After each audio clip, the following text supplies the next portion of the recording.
The restaurant looked calm on the outside, but inside it was filled with quiet tension. Soft music played in the background, the kind meant to make people forget time. Crystal glasses caught the warm light from the ceiling. Everything about the place spoke of money, old money, careful money. Money that expected respect without asking for it. At the center table sat a man many people recognized. Even without introductions, he did not raise his voice. He did not need to. The people around him leaned in whenever he spoke. Years of success had trained rooms to listen when he opened his mouth. He was used to that. Across the room, moving slowly between tables, was someone who was never expected to matter tonight. She wore a simple uniform, clean, but worn from too many washes. Her shoes were practical, not stylish. Her job was to refill glasses, take plates away quietly, stay invisible. She had learned early in life how to stay invisible. The table she was assigned to serve was the important one. Managers whispered reminders to be perfect. No mistakes, no delays. No talking unless spoken to.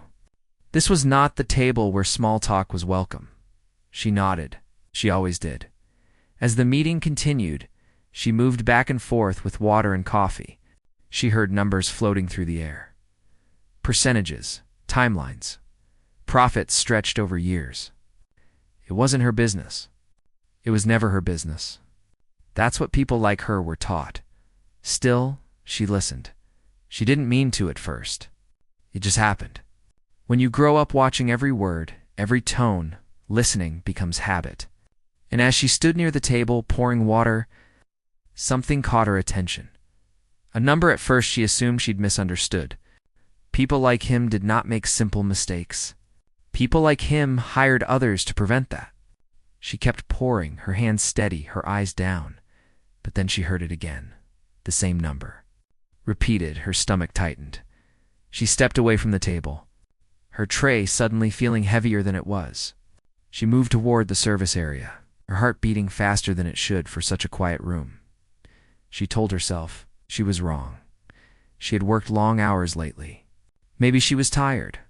Maybe she misunderstood what the number referred to. It was not her place to question a man like that, especially not in front of others. Still, her mind would not let it go. She had learned numbers the hard way, not through fancy schools, but through life. Bills didn't forgive mistakes. Rent deadlines didn't care about confidence. A small error could turn into a disaster very quickly, and that number was wrong. She stood behind the counter for a moment, tending to arrange cups. Her hands trembled slightly. No one noticed. She thought of the manager's strict warning earlier. She thought of how easily jobs disappeared. One complaint from the wrong person, and you could be gone before your shift ended. Needed this job? She took a deep breath and told herself to forget it, but something inside her refused to settle. When she returned to the table, the conversation had moved forward. The man was explaining something confidently, his finger tapping the table once for emphasis. The others nodded along. No one questioned him. Why would they? He was the billionaire. They were there to agree. She placed a cup down and tried not to listen, but then she heard the result of the mistake. Not just the number, but what it would cause. A loss. A chain reaction. Not today, maybe not even this year, but soon. Her chest felt tight. She straightened and stepped back, ready to walk away. And then someone at the table laughed softly and said, "That's impressive thinking." Words hit her harder than expected. Impressive. It wasn't impressive. It was wrong. She froze. In that moment, two futures opened in front of her. In one, she said nothing. She finished her shift. She went home tired, maybe uneasy, but safe. If the mistake caused damage later, it wouldn't be traced to her silence. People like her were never blamed for what they didn't say. In the other future, she spoke. She imagined the looks, the embarrassment, the anger. She imagined being told to stay in her place, to stick to serving, not thinking. She imagined losing everything over one sentence. Her fingers dug into the edge of her tray. The man continued speaking, unaware. He looked relaxed, confident, comfortable in control. She remembered something her father once told her years ago. During a night when their lights went out because a bill was paid late, truth doesn't care who speaks it, he had said quietly. But people do. She swallowed. Her voice felt stuck somewhere deep inside her chest. It had been a long time since she had spoken up to anyone powerful. The manager stood nearby, watching closely. One wrong move, and it would be over. The man paused, waiting for another document to be passed to him. Silence settled over the table. She stepped forward before she could stop herself. "Excuse me." The word left her mouth so softly, she almost hoped no one heard it, but they did. Every pair of eyes at the table turned toward her. Conversations at nearby tables seemed suddenly loud by comparison. The manager stiffened.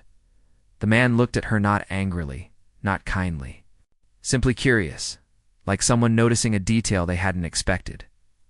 "Yes," he said. Her mouth went dry. Now that she was here, there was no turning back. She lowered her eyes slightly out of respect, but her voice grew steadier with each word. "I'm sorry to interrupt," she said, "but the number you mentioned earlier, I believe it might be off." The air changed instantly. One of the people at the table frowned. Another leaned back in their chair. The manager took a small step forward, panic clear in his eyes. The man raised his hand slightly. Stopping anyone else from speaking, she continued before fear could silence her. "If that rate is applied over the full term," she said carefully, "the total doesn't match the outcome you described. It would create a gap later. A big one." No one spoke. Her heart hammered so loudly she was sure they could hear it. The man studied her face. Not just glance studied, like he was trying to understand something beyond her words. "You're saying I'm wrong?" he said calmly. The way he said it made the room feel smaller. She nodded slowly. "I believe so." "Yes." A sharp breath came from somewhere at the table. The manager opened his mouth. "Ready to apologize on her behalf?" The man raised his hand again. He turned back to her. "How do you know that?" he asked. She hesitated. Not because she lacked an answer, but because explaining herself felt dangerous. Still, she spoke honestly. "I've worked with numbers for a long time," she said. "Not in offices like this. But mistakes add up the same everywhere." Silence stretched. The man leaned back slightly in his chair, eyes still on her. His expression gave nothing away. Finally, he nodded once.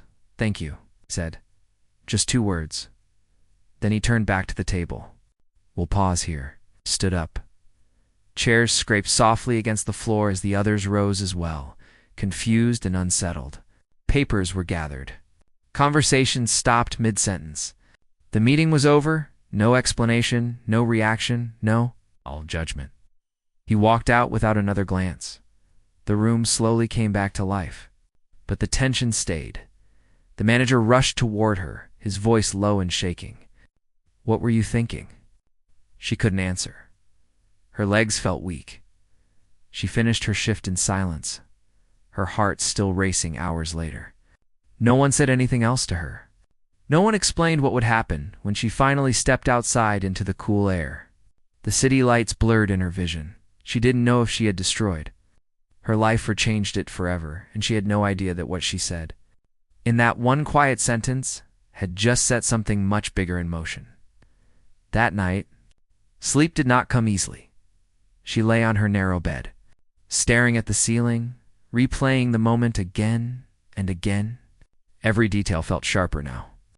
The way the room had gone quiet, the look on the manager's face, the calm voice of the billionaire as he said those 2 words, "Thank you." Thank you for what? She wondered, for embarrassing him? For interrupting a meeting she had no place in?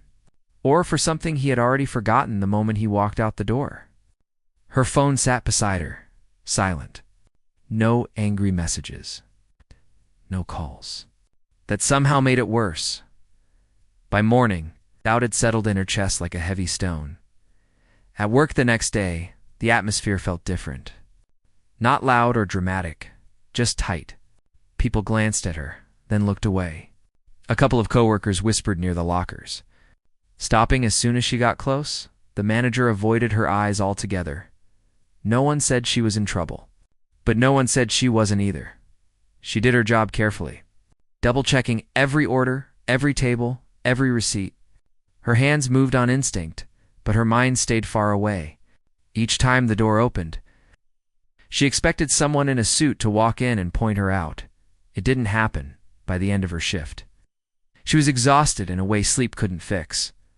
2 days passed, then 3, still nothing. She began to feel foolish for worrying. Maybe it really was over. Maybe the man had dismissed the whole thing as a small interruption. Nothing more, but somewhere else, far from the restaurant. The moment had not been forgotten. In a quiet office lined with glass and dark wood, the billionaire sat alone, staring at a screen filled with numbers. The room felt different without people nodding around him. No agreement. No comfort. Just facts. He replayed the calculation again, carefully this time, slower. No assumptions. And there it was. A small error. Easy to miss. Easy to ignore, big enough to become a problem later. He leaned back in his chair, closing his eyes for a moment. The thought bothered him, not just the mistake, but how confidently he had spoken while being wrong. And how no one at that table had corrected him, except her. He didn't even know her name. He called for one of his advisors and asked for a full review of the figures. Not just the surface-level check they usually received, but a deep one, the kind that made people nervous. When the report came back, it confirmed what he already suspected. The mistake would not break things immediately. It would be quiet, hidden, but over time, it would cause serious damage. Someone had benefited from that mistake. That thought made his jaw tighten, back at the restaurant. The tension finally broke on the 4th day. The manager called her into the office during the afternoon shift. The room was small and smelled faintly of old paper and coffee. She stood near the door, hands clasped, heart pounding. He cleared his throat. "There's been a call," he said carefully. Her stomach dropped. "They asked about you." She nodded, unable to speak. He slid a folded piece of paper across the desk. "An address. A time. They want you to come in," he added. "Tomorrow." No explanation. No tone to read, just that she walked out of the office in a daze that night. She sat at the tiny table in her apartment, staring at the paper. The address belonged to a building she had only seen in passing, tall, polished, guarded at the entrance. A place she didn't belong. She considered not going. What would happen if she didn't show up? Maybe nothing. Maybe everything would return to normal. But something told her this was already bigger than fear. The next morning, she stood outside the building, her palms damp. People passed her easily, confident and well-dressed. She felt small. But she reminded herself why she was here. She hadn't spoken to be brave. She had spoken because it was true. Inside, security checked her information quickly, too quickly. She was let up in silence.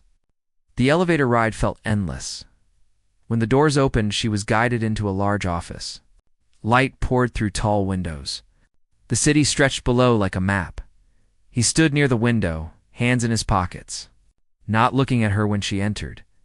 "You can sit," he said. She remained standing. He turned then, studying her with the same calm expression from the restaurant. No anger, no warmth, just attention. "I had the numbers reviewed," he said. Her breath caught. "You were right." The words landed softly, but they carried weight. Relief washed through her, followed quickly by fear. Being right did not always mean being safe. He walked to the desk and picked up a folder. "Why did you speak up?" he asked. She didn't answer right away. She thought of rent due dates, of overtime shifts, of quiet dinners when money ran thin, because no one else did. She said finally. He watched her closely, as if measuring more than her words. "And you weren't afraid?" he asked. She let out a small, honest breath. "I was," she said. "I still am." Something in his expression changed just slightly. He nodded once. That was all, but outside the office, decisions were already being made, and the ripple from one corrected number was only beginning to spread. She thought the meeting would end there. A short confirmation, a polite thank you, and then security would walk her out. That was how these things usually went. She didn't expect more, but he didn't dismiss her. Instead, he sat down and opened the folder in his hands. Papers slid neatly across the desk, covered in rows of numbers. He pushed the folder toward her. "I want you to walk me through it," he said, "from the beginning." Her first instinct was to step back. This was not her world. Those pages looked clean and expensive, untouched by stress. She hesitated, then slowly moved closer and glanced down at first. She didn't touch anything. She read silently. The room was quiet except for the low hum of the city outside the windows. Her mind shifted into a familiar place, the kind that came when survival depended on understanding what others ignored. "This is where it starts," she said softly, pointing at one line with her finger. "Not here." He leaned forward. "That assumption," she continued, "it looks small, but it controls everything below it. Once it's wrong, everything else follows it blindly." He listened without interrupting. She explained slowly, choosing her words carefully. Not to impress, just to be understood. She talked about timing, about compounding errors, about how small mistakes grow quietly when no one is looking. Halfway through, she realized something surprising. He wasn't testing her. He was learning. When she finished, she pulled her hand back as if she had crossed a line. He sat still for a moment, then nodded. "That error slipped through for teams," he said. "People with fancy titles." She shrugged slightly. "They trusted the first number." He looked up at her. "And why didn't you?" She thought for a second. "Because I couldn't afford to," she said. "Where I come from, you check twice. Every time." Silence felt different now. Not heavy, thoughtful. He closed the folder. "I owe you more than thanks," said. Her stomach tightened. That sentence could mean many things. He stood and walked toward the window again, looking out at the city. When he spoke, his voice was quieter. "I built my life on people telling me what I wanted to hear," he said. "Not what I needed to hear?" She didn't reply. Some truths were not meant to be answered. He turned back to her. "I want you to stay," he said. "For now, stay." She blinked, unsure she heard correctly. "Stay where?" she asked carefully. "Here," he replied. "With the team? Sit in meetings, listen, speak when needed?" Panic flared in her chest. "I'm not qualified," she said quickly. "I don't. You're qualified to see clearly," he interrupted. "That's rare." She stared at him, torn between disbelief and fear. "What about my job?" she asked. "The restaurant? It will be handled," he said simply. There was no arrogance in his tone, just certainty. He handed her a card. "Think about it," he said. "You don't have to answer today." She left the building an hour later, her thoughts spinning. The city looked the same, but she felt like she was walking through it differently. Like the ground beneath her had shifted slightly. That night, she didn't tell anyone. There was no one to tell. She boiled noodles, sat at her small table, and stared at the card until the food went cold. Opportunity was not something she trusted easily. The next few days felt unreal. She returned to the restaurant, but her heart wasn't in it. Every shift felt temporary now, like she was borrowing time. On the third day, she made her choice. She showed up to the building again. This time, without being asked, the billion-dollar office didn't change to welcome her. No ceremony, no speech. Just a seat at the edge of a long table. At first, they ignored her. Meetings rolled on like waves. Voices filled the room. Charts glowed on screens. People spoke over each other, confident and fast. She listened. She always listened at one point. The same issue came up again, dressed differently this time. She said nothing. Her hands tightened under the table. The billionaire glanced at her. "What do you think?" he asked. The room went quiet. She cleared her throat. "It still doesn't work," she said gently. "Not long term. There's pressure building in a place no one's checking." A man across the table sighed loudly with effort, but kept it respectful. "She's new," he said. "Let's focus." The billionaire didn't look at him. "Explain," he said to her. She did. Not loudly. Not forcefully. Just clearly, when she finished, no one rushed to speak. Papers shuffled. Eyes avoided hers. After the meeting, someone muttered that she was overstepping. Another said nothing at all. She went home exhausted, unsure if she had done the right thing again. But the next day, things shifted. Data was reviewed again. Quiet questions were asked. One by one, people started seeing it. Not all of them thanked her. Some resented her. She was a reminder that titles didn't equal truth. Late one evening, the billionaire stopped her before she left. They found where the error came from, he said. Her heart skipped. Someone buried it, he continued. On purpose. She felt a chill. Your correction didn't just save money, he said. It exposed a weakness. In the system and in people. He studied her face. You changed the room, he said. That scares some people. She nodded slowly. I know, she said. Outside, the city lights flickered on. She stood at the window again, once more looking down, but this time, she didn't feel small. She felt steady. And she knew, deep down, that what she had stepped into wasn't just an opportunity, it was a turning point. For all of them, the days that followed were heavier than before. The buildings still looked the same from the outside glass. Steel, quiet power, but inside, something had shifted. Meetings ran longer. Voices were lower. Smiles felt careful. Word had spread. Not her full story, but enough. People knew she had spoken up. People knew she had been right. And many people knew that someone inside the system had tried to hide. It's a mistake on purpose. That made everyone uneasy. She felt eyes on her when she walked through halls. Not always hostile, but not friendly either. Questions floated behind polite faces. Who was she to change things? She kept her head down and did what she always had: listened, checked, spoke only when asked. It would have been easier to soften her words. To make things sound less direct, she didn't. Not anymore. One afternoon, a senior meeting was called. The kind she had only seen from a distance before. Larger room. Fewer people. More tension. She sat near the end of the table again. A presentation filled the screen. The same project, updated numbers. Clean summaries, almost clean. Her chest tightened as she watched through the slides. The mistake was fixed. Yes. But something else was off now. A delay had been added. Costs carefully shifted to the future.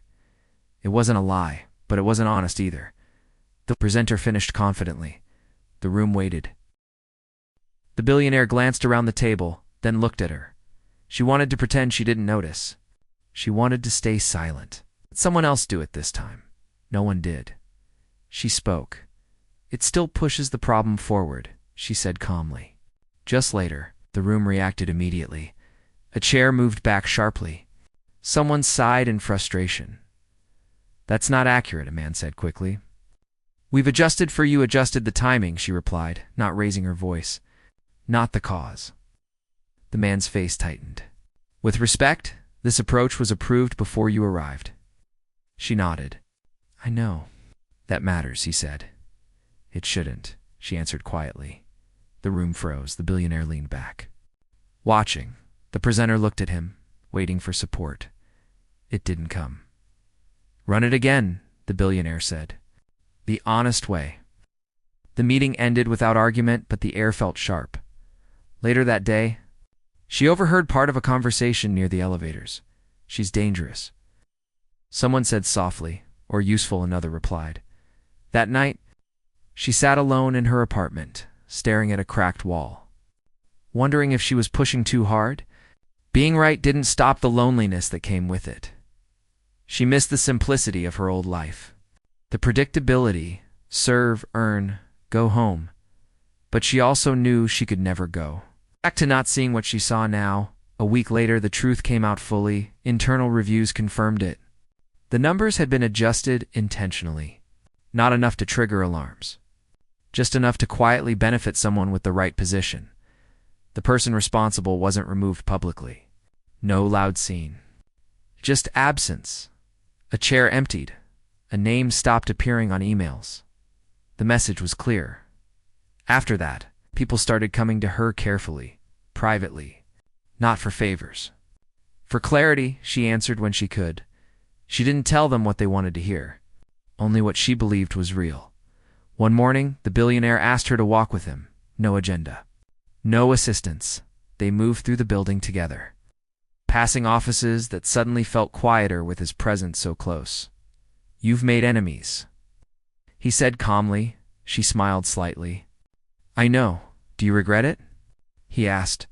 She thought about the nights of doubt, the tension, the weight. "No," she said honestly. "But some days are harder." He nodded. "They don't get easier." They stopped near a window overlooking the city. "You had every reason to stay quiet," he said. "Most people would have." She looked out at the moving streets below. "Most people don't get asked who suffers later." He studied her. "I want to make something clear," he said. "What you did doesn't protect you forever. Titles still matter here."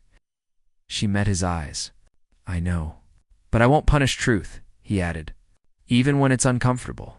So, that was more than promise. It was stance. Soon after, she was asked to speak in front of a larger group. Not about mistakes, but about process, prevention, clarity. She was nervous. She stood at the front of the room, hands tight around a simple pen, looking at faces that once ignored her completely. "I'm not here because I know more," she said simply.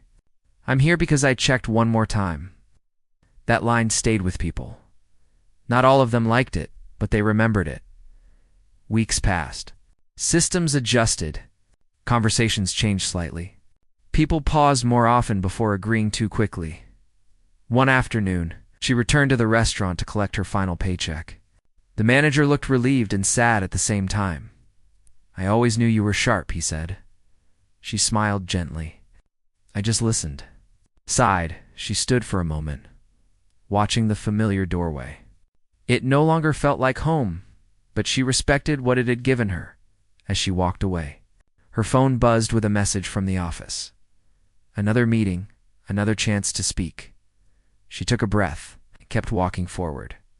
Power hadn't changed her, but it had noticed her. And that, she knew, was only the beginning. Change doesn't arrive loudly most of the time. It settles in slowly, like dust you don't notice until the room feels different. Weeks passed, and the building found a new rhythm. Meetings were still long. Deals were still being made. Money still moved in numbers too large for most people to imagine. But something subtle had shifted. People paused more often. They asked follow-up questions. Silence no longer meant agreement the way it used to. She noticed it before anyone else. She didn't have the highest position. Her chair at the table was still closer to the end than the center. But when she spoke, people listened. Not because they liked her, not because they agreed every time, because they trusted that she wouldn't speak unless it mattered. Trust was quieter than power. But it lasted longer. One afternoon, a new proposal came in from an outside group. On the surface, it looked perfect. Clean numbers, confident projections, professional presentation. The room relaxed too quickly. She felt that familiar tightness in her chest. Not fear this time, but awareness. "Can we slow down?" she asked. Someone chuckled. "We've reviewed it twice." She nodded. "Then it won't hurt to look once more." The billionaire watched her, saying nothing. She walked everyone through one detail they had overlooked. Not an error, but an assumption, one that depended heavily on trust rather than proof. The silence that followed wasn't tense. It was thoughtful. The proposal was paused. More questions were sent out. Days later, hidden risks came to light. This time, no one looked surprised. They had learned. The billionaire called her into his office near the end of the day. The sun was low, casting long shadows across the floor. "You've changed how this place breathes," he said. She smiled faintly. "Places don't breathe. People do." He nodded. "Exactly." He told her there would be a new role. Not flashy, not public. One designed to protect honesty before it became an emergency? She hesitated. I don't need a title. I know, he replied. That's why it matters. Outside. Outside the office, the team waited without knowing what was said inside. Rumors spread, but quietly. There was no announcement, no applause, just a slow shift of expectations. Not everyone stayed. Some people preferred rooms where no one asked hard questions. They left for easier places. Others stayed and adjusted. She continued to live simply. Same apartment, same morning routine. She walked to work some days just to feel the city around her. Sometimes people recognized her now not by face, but by reputation. That's the one who corrected him. She never corrected them. She understood why they remembered it that way. One evening, as she was leaving, she passed the restaurant where it all began. Through the window, she saw a young worker wiping tables, eyes down. Moving quickly to avoid getting noticed, she paused. For a long moment, she stood there, remembering how heavy silence once felt. The next day, she pushed for a quiet change. Small training sessions. Open questions. A simple rule: anyone could speak once before decisions were finalized, no matter their role. It wasn't perfect, but it was better. Months later, the billionaire stood at a gathering. No cameras, just colleagues. I made my worst mistakes when no one corrected me, he said. And my best decisions when someone did. His eyes met hers briefly. She didn't look away afterward. Someone approached her and asked how she learned to be so confident. She shook her head. I'm not confident. She said, I'm careful. That night, sitting alone, she thought about how close she had come to staying quiet. How easy it would have been to pour water. Look away and let confidence drown truth. She realized then that courage didn't feel like strength in the moment. It felt like standing still while everything inside you begged to run. The world didn't change because she spoke, but one room did. And in that room, truth had learned it was allowed to exist. That was enough. Time has a way of testing changes at first. Everything felt steady. The new systems held. Reviews caught problems early. People spoke more carefully, sometimes more honestly. It wasn't perfect, but it was better than before. Then came a deal that didn't announce itself as trouble. It arrived quietly, wrapped in urgency. An international project. Tight deadlines. Big expectations. Everyone felt the pressure before anyone admitted it. The numbers looked strong. The partners looked confident. And the window to decide was closing fast. Speed became the mood in the room. She felt it. Immediately. Not panic. Momentum. Momentum could be more dangerous than fear. Meetings stacked on top of meetings. Slides moved faster. Words like alignment and consensus filled the air. People nodded because everyone else was nodding. She listened. She always listened. At first, nothing stood out. Then she noticed what wasn't being discussed. Assumptions about markets that hadn't been tested, timelines built on optimism instead of proof. Risk pushed into footnotes. She raised small questions. They were answered quickly. Too quickly one afternoon. She stayed late, rereading the material alone. Outside the windows, the city glowed softly. Inside, the building was quiet. She found it. Not a single mistake. A pattern. Several small decisions leaned the same direction. All of them made sense on their own. Together, they created a blind spot big enough to hurt. People who would never know where the damage came from. She closed the folder and leaned back. This felt familiar. Not because it was the same as before, but because the silence around it was. The next day, she asked for time during the final meeting. Just 10 minutes, the request stalled the room. People exchanged glances. Someone checked the clock. We're already late, one voice said. She nodded. That's why it matters.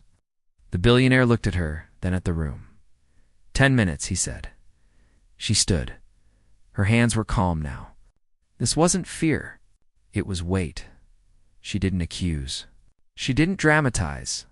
She showed patterns. lines connecting choices that no one had drawn together yet. "This isn't wrong," she said, "but it's fragile. If this fails, it won't fail loudly. It'll fail slowly. Somewhere no one's looking." Pause followed. Then resistance. "This is overly cautious.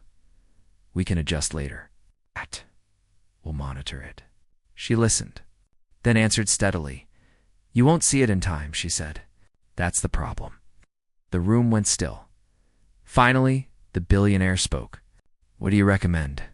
She took a breath. "We slow down. We test the weak points.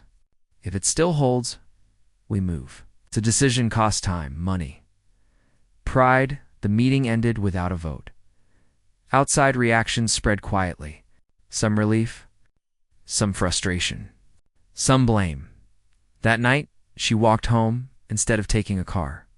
The air was cool. Her steps echoed lightly on the sidewalk. She wondered if she had stretched her influence too far.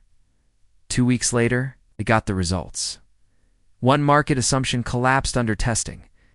It wouldn't have failed immediately, but when it did, it would have cost more than money this time. No one celebrated. They simply adjusted, and something deeper settled into the culture. Not courage, patience, more. People started asking questions that felt uncomfortable. Fewer decisions were rushed because they sounded good. Silence became less powerful. Then something unexpected happened. A junior employee asked to speak with her privately. They met in a small conference room, away from noise. "I don't know if I should be here," the employee said nervously, "but I saw something that feels off." She smiled gently. "Then you're exactly where you should be." They looked at data together. It was early, incomplete, but it mattered. Word spread. Not loudly, not publicly, but slowly. People understood that truth didn't require permission anymore. One afternoon, she overheard someone say, "We should check this before it becomes a problem." She paused in the hallway, letting that sentence sink in. That was the real change. Months passed. Pressure returned, as it always did. Markets moved. Expectations grew. But the room no longer leaned toward comfort by default. One evening, the billionaire invited her to walk again. This time, they stepped outside the building. The city moved around them, busy and unaware. "You didn't just change how we make decisions," he said. "You changed who feels responsible for them." It nodded.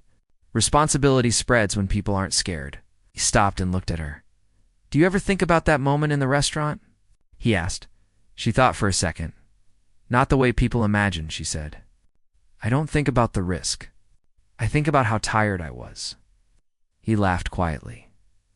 "That makes sense," he said. "Truth often comes from exhaustion with pretending." She went home that night feeling lighter than she had in a long time, not because the work was easier, because she wasn't carrying it alone. Anymore, the next test didn't come from numbers. It came from people. An internal conflict surfaced. Two teams with different interests. Both confident, both protective. The room grew tense quickly. She watched as voices rose, positions hardened, and truth bent under emotion. She waited. When the pause came, she spoke softly. "You're both right about different things," she said, "and wrong about the same one."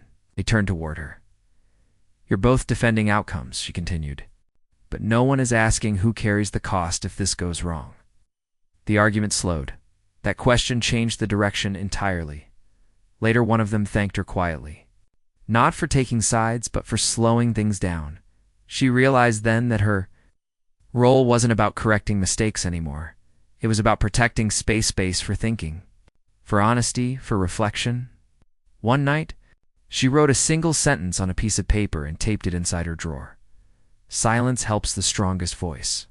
Truth helps the most vulnerable. She didn't share it, she lived it. Years later, someone would ask how it all started. She would smile and say, "With listening, not with confidence, not with power, just with noticing what others forgot to question." And every once in a while, when she passed that restaurant again, she would slow down, not out of nostalgia, out of gratitude. because a single sentence, spoken by someone who wasn't supposed to speak, had quietly taught a room how to hear, and the room had never been the same since. The real test didn't arrive with numbers or meetings, it arrived with success. As months turned into more than a year, the company began to steady in ways even outsiders noticed. Fewer surprises, fewer quiet losses. Decisions carried less noise and more care. Partners trusted the process. Even if they didn't fully understand why it felt different inside the building, people moved with more thought. Outside interest grew, articles appeared. Not praising her directly, but talking about the shift in culture. Analysts wrote about discipline, patience, responsibility, words that didn't trend easily, but mattered deeply. And with attention came pressure. New voices entered the room, consultants, advisors, people. With perfect resumes and quick smiles, they spoke confidently and often, filling silences that had once been protected. At first, no one noticed the difference, then she did. Not because something was wrong, but because something felt rushed again. Old habits didn't vanish. They waited in meetings. She watched how certain phrases returned. Industry standard. Everyone else is doing it. We don't want to miss this. Room leaned forward instead of inward. She didn't interrupt at first. She watched who spoke and who stayed quiet. The quiet ones had changed. They were no longer unsure. They were thinking, but they were being drowned out. One late afternoon, she stayed behind with a small group, analysts, assistants, junior planners. The kind of people who used to leave early and stay silent. She asked a simple question. What feels unclear? At first, no one spoke. Then one person shifted in their seat. I don't fully trust the timeline, they said. But I don't know how to prove it yet. Another nodded. Same it feels. Crowded. She listened carefully. That's enough, she said. Uncertainty doesn't need proof yet. It just needs space. The next week, she proposed something small. No policies. No programs, just pauses. A practice where, before final decisions, the room would go silent for 60 seconds. No talking. No defending. No persuading, just thinking. Some people laughed. Some people hated it. But it happened. And in those seconds, things changed. People noticed tension in their own ideas. Questions they were afraid to ask. Doubts that had been buried under confidence. She didn't lead the silence. She protected it. Then came the push back. Not loud. Not hostile. Strategic. A few respected voices questioned whether caution had turned into hesitation. Whether the company was losing edge. Whether thinking too much was becoming a weakness. She heard about these conversations before she was invited into them. She waited. The billionaire eventually brought her in, some people think. We're slowing down too much, he said honestly. She nodded. They're probably right about feeling it. You don't disagree? He asked. I disagree about the reason, she replied. Slowness isn't the problem. Fear of silences? He studied her. They want results, he said. So do I, she said calmly. But results that last require patience people don't always enjoy. He leaned back. What would you do? He asked. She didn't answer immediately. Teach them to sit with uncertainty, she said finally. Instead of covering it up, the next test came soon after. A sudden external shock hit the industry. Not catastrophic, but unsettling. Markets reacted. Media panicked. Messages flooded in. Everyone wanted reassurance. The pressure to act fast returned stronger than ever. Emergency meetings were called. Phones buzzed. Voices overlapped. She felt the weight again, but something was different this time. She didn't feel alone, in the middle of the noise. Someone else spoke up. We should pause. Heads turned. It wasn't her. It was someone far junior. The room quieted. She felt something warm rise in her chest. They paused. They asked better questions. They responded not perfectly, But thoughtfully afterward, she sat alone for a while. Letting the moment settle, it had worked. Not because of her, because the room had learned that night. She passed the restaurant again. This time, she went inside, not to eat, just to sit. She ordered something simple and watched the rhythm, the movement, the small stresses, the quiet courage in ordinary work. She remembered how fear once felt sharp and personal. Now it felt shared, manageable. A young worker dropped a fork nearby, flinching as it hit the floor.